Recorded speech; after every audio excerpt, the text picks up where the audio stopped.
नमस्कार दोस्तों, मैं अंशी पांडे अपने चैनल अंशी बे में आप लोगों का स्वागत करती हूँ। कैसे हैं आप लोग, ये बताने के लिए कमेंट बॉक्स में हरदम की तरह जय गंगा माँ ज़रूर लिखना। आज हम कार्तिक पूर्णिमा से संबंधित कि घर पे ही हम गंगा जी का दीपदान कैसे करें और गंगा जी में किया गया दीपदान के बराबर कैसे हम फल की प्राप्ति करें से जुड़ी बहुत सारी महत्वपूर्ण बातें इस वीडियो में हम जानेंगे। आप बने रहिए मेरे चैनल अंशी बे में। यदि वीडियो पसंद आता है तो चैनल को लाइक और सब्सक्राइब पक्का कर देना।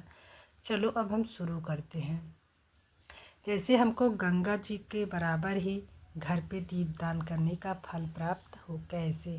सबसे पहले हम जो है स्वास्तिक बनाएंगे, जो है गाय या गेरू से लीपेंगे, स्वास्तिक बनाएंगे। उसके बाद एक पीतल की थाली लेंगे, उसमें शुद्ध जल और गंगा जल का मिश्रण कर लेंगे। उसके बाद उसमें थोड़ा सा फूल डालेंगे, थोड़ा सा अक्षत डालेंगे, थोड़ा सा तिल डालेंगे। डालने के बाद हम जो है उसके बाद गंगा जी का हम आवाहन करेंगे कि गंगा माता आप जो है आइए, इसमें विराजमान होइए। हम आज आपका जो है दीपदान करना चाहते हैं। उसके बाद हम ये सब करने के बाद आप चाहे तो 365 जो है दीपदान कर सकते हैं दीपों का। आप चाहे तो 108 का कर सकते हैं। आप चाहे तो 11 दीपक लगा सकते हैं।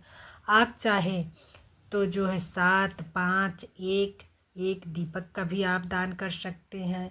आप अपने सामर्थ्य के अनुसार जितना हो सके 365 दीपदान इसलिए किया जाता है। जो व्यक्ति साल भर जो है दीपदान नहीं किए रहते, इस कार्तिक पूर्णिमा के 365 दीपदान कर देते हैं तो उनको जो है पूरे साल का पुण्य की प्राप्ति हो जाती है। कार्तिक पूर्णिमा 12 पूर्णिमा में से सर्वश्रेष्ठ मानी गई है। ये देव की पूर्णिमा मानी गई है, इसलिए इसको देव दीपावली के नाम से हम पुकारते हैं। माँ लक्ष्मी शरद पूर्णिमा के दिन पृथ्वी पर भ्रमण करने के लिए आती हैं और कार्तिक पूर्णिमा के लिए भ्रमण करती हैं। इसलिए कार्तिक माह में हम तुलसी जी का विशेष पूजन करते हैं, क्योंकि तुलसी माँ हमारी लक्ष्मी है। वैसे तो हम प्रतिदिन की पूजा में तुलसी माँ का पूजन करते हैं, लेकिन कार्तिक माह में हमको कई गुना फल की प्राप्ति होती है, इसलिए हम कार्तिक माह में जो है पूजन अवश्य करते हैं। आप यदि गंगा जी नहीं जा रहे हैं तो आप जैसे मैं आपको विधि बताई हूँ उसी तरीके से आप जो है घर पर भी जो है आवाहन करके माता गंगा का मेरा जो है प्रार्थना स्वीकार करिए माँ। हम आपको जो है इसी में दीपदान करके गंगा जी का आप फल प्राप्त कर सकते हैं। आप चाहे तो फूल की पत्ती पे जैसे दोने में करके दीपदान करके पानी आगे जो है बढ़ाते हैं, तो आप चाहे पीपल की पत्ती ले लीजिए, चाहे आप बड़ का पत्ता ले लीजिए, चाहे आप ढाक का पत्ता ले लीजिए, चाहे आप फूल का पत्ता ले लीजिए। उस पर हम जो है आप चाहे घी का दीपक लगा सकते हैं और आप चाहे तिल का तेल का भी दीपक लगा सकते हैं। एक पत्ती का देखो मैं लगा के आपको विधि बता रही हूँ। उस पर थोड़ा सा मिश्री रखी हूँ, फूल रखी हूँ, घी का दीपक रखी हूँ। एक दीपक रख के मैं ऐसे पानी से आगे जैसे बढ़ाती वैसे आप 1 दीपक, 5 दीपक, 7 दीपक, 11 दीपक आप लगा सकते हैं जो है। और गंगा माता के लिए आप जो है प्रसाद अवश्य अर्पित करिए। जो है प्रसाद में जो भी आपके पास हो आप उसको प्रसाद के रूप में आप अवश्य अर्पित करिए। और जो है दीपदान हो जाने के बाद आप पूरे परिवार में उसका वितरण आप अवश्य करिए। माँ गंगा को जो है इस दिन संकल्प लेकर कार्तिक पूर्णिमा पे हम श्रृंगार का सामान माता जी को अर्पित करते हैं। वो अर्पित करने के बाद श्रृंगार का सामान हम किसी सुहागन को दान में देते हैं। कुछ सामग्रियाँ उसको माँ का आशीर्वाद समझ के अपने पास भी रख लेते हैं जो है। इसलिए आप कुछ अपने यूज में रख लेना और कुछ सुहागिन माताएं बहनों को दान भी आप कर सकती हैं। इस दिन वस्त्र का दान कर सकती हैं, फल का दान कर सकती हैं, अन्न का दान कर सकती हैं, पैसा का दान कर सकती हैं। आप सभी प्रकार के दान कार्तिक पूर्णिमा में कर सकते हैं, क्योंकि कार्तिक पूर्णिमा बहुत फलदायी और पुण्यदायक होता है।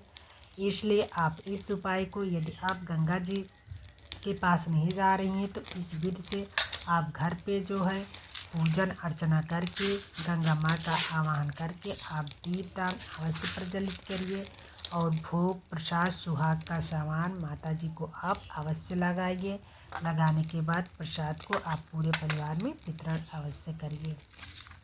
जो है इस दिन किया गया फल जो है दान या कोई भी चीज़ दान किया गया कई गुना हमको 100 यज्ञ में अश्वमेध यज्ञों के समान जो है फल मिलता है। इसलिए हमको दीप दान इस दिन अवश्य करना चाहिए। दीप दान कहाँ करें? आप तुलसी के पेड़ के नीचे कर सकते हैं, पीपल के पेड़ के नीचे कर सकते हैं, आप बेल के पेड़ के नीचे कर सकते हैं, आप आंवला के वृक्ष के नीचे कर सकते हैं। आप जो है अपने मेन मंदिर में रख देना। टॉयलेट और बाथरूम को छोड़ के आप अपने मेन मंदिर में रखना। मेन मंदिर में रखना आप जहाँ पानी रखती हैं पीने के लिए वहाँ रखना। आप मेन गेट पे रखना। आप उत्तर दिशा लक्ष्मी माँ की दिशा में रखना। आप जो है दक्षिण दिशा पितरों के लिए रखना। आशा करती हूँ कार्तिक पूर्णिमा दीपदान से संबंधित सारी बातें आपके समझ में आ गई होंगी। अब मैं आपको मिलूँगी एक नए वीडियो में, तब तक के लिए नमस्कार, धन्यवाद। कार्तिक पूर्णिमा के आप सभी हमारी माताओं बहनों को हार्दिक शुभकामनाएं। बहुत बहुत